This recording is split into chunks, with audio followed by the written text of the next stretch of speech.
रघुनाथी जो हैं भगवान के परम भक्त हैं, हमेशा उनका नाम जप कीर्तन आदि करते रहते हैं।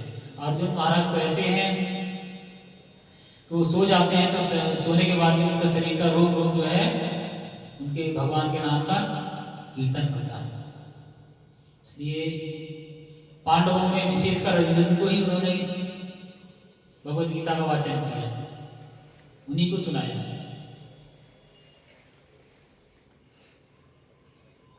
इसलिए हम लोगों को एक बात हमेशा ध्यान रखना चाहिए कि भगवद गीता जो है संसारी लोगों के लिए नहीं है, ग्रस्त लोगों के लिए है। इसलिए हम लोग विशेषकर जो है इस्कॉन वाले आपको सड़कों पर भगवद गीता लेके घूमते टहलते मिल जाएंगे और सब ग्रस्त वालों को ही बांटते रहते हैं, प्रभु जी भगवद गीता ले लो, क्योंकि वो जानते हैं कि सबसे ज्यादा आवश्यकता जो है इन्हीं को है। हमारा तो कैसे नहीं कैसे चल ही रहा है, भजन कर रहे हैं, प्रसाद पा रहे हैं, बस हमारा तो निकल जाएगा, कीर्तन कर रहे हैं। जितनी आंधियां भी आती हैं सब इन्हीं को घेरे हुए हैं। अब ये कैसे निकलेंगे, इसके लिए इनको कुछ न कुछ चाहिए। तो वही कृपा स्वरूप इसको भी भक्त भगवद गीता लेकर भगवद गीता वितरण करते, उनका कोई स्वार्थ नहीं है। अरे मान लो गीता में उनको 2 रुपये मिल जाएगा तो उनसे क्या कुछ हो जाएगा क्या? लोग सोचते हैं अरे ये है ऐसा है, ऐसा कुछ भी नहीं। मान लीजिए 10 रुपये के हिसाब से आपने 10 भगवद गीता बेच के लिया, 20 बेच लिया, तो 200 रुपये से क्या हो जाएगा? बस्ती में आजकल रूम का किराया 2,500-3 हज़ार से शुरू होता है। सबसे ज़्यादा रिजेक्ट की जाने वाली किताब भगवद गीता है।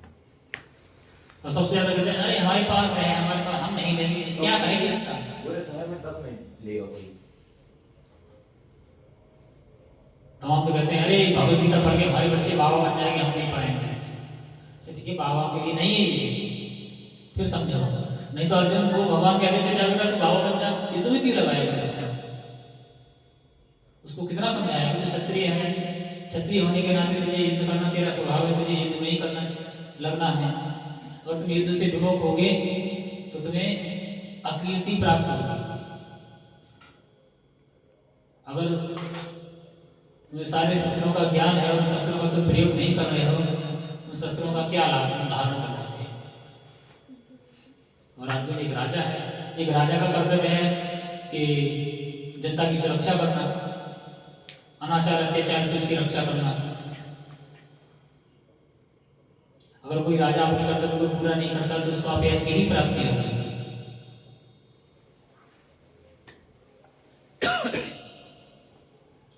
इसलिए समझाया जाता है। अब आ जाते हैं थोड़ा भगवद गीता का इतना चर्चा हो गया, अब थोड़ा आ जाते हैं वैष्णव शिष्टाचार। तो जब हम वैष्णव बनने जा रहे हैं तो वैष्णव के अंदर क्या शिष्टाचार होना चाहिए, हमें थोड़ा बहुत पता होना चाहिए। वहाँ पर आपको कहने तो लगते हैं हम वैष्णव हैं, और वैष्णव नाम की कोई चीज नहीं होती।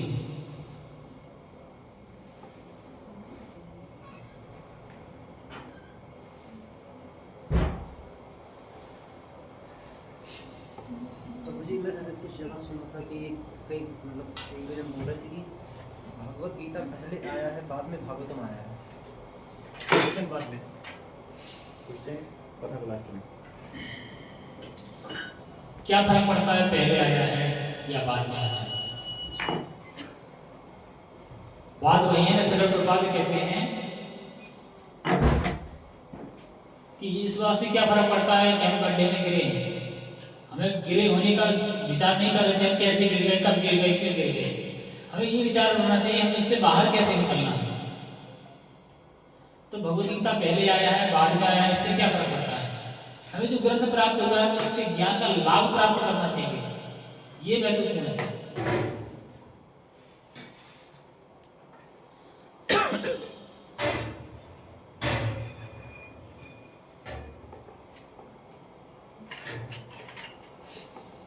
तो जो गौड़ी वैष्णव परंपरा है उस परंपरा के अंतर्गत चैतन्य महाप्रभु के साथ में उनके जो अनुयायी, उनके जो शिष्य हुए हैं, उनमें सब गोस्वामी मुख्य, उन्होंने ही जो वृंदावन है और जो धर्म के भक्ति के जो सिद्धांत है उन्होंने स्थापित किए। विभिन्न शास्त्रों का अध्ययन करने के बाद में जो उनका निचोड़ है वो हमें प्रदान किया, और बहुत सारे छोटे छोटे रूल बनाए, नियम बनाए, उनका पालन हमें करना ही चाहिए।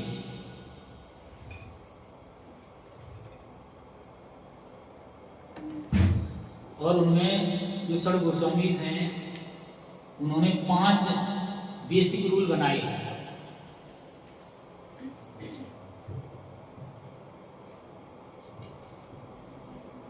सबसे पहला नियम ये है षड गोस्वामीज के अनुसार, मेरे अनुसार नहीं, कि शास्त्रों का सूक्ष्म रूप से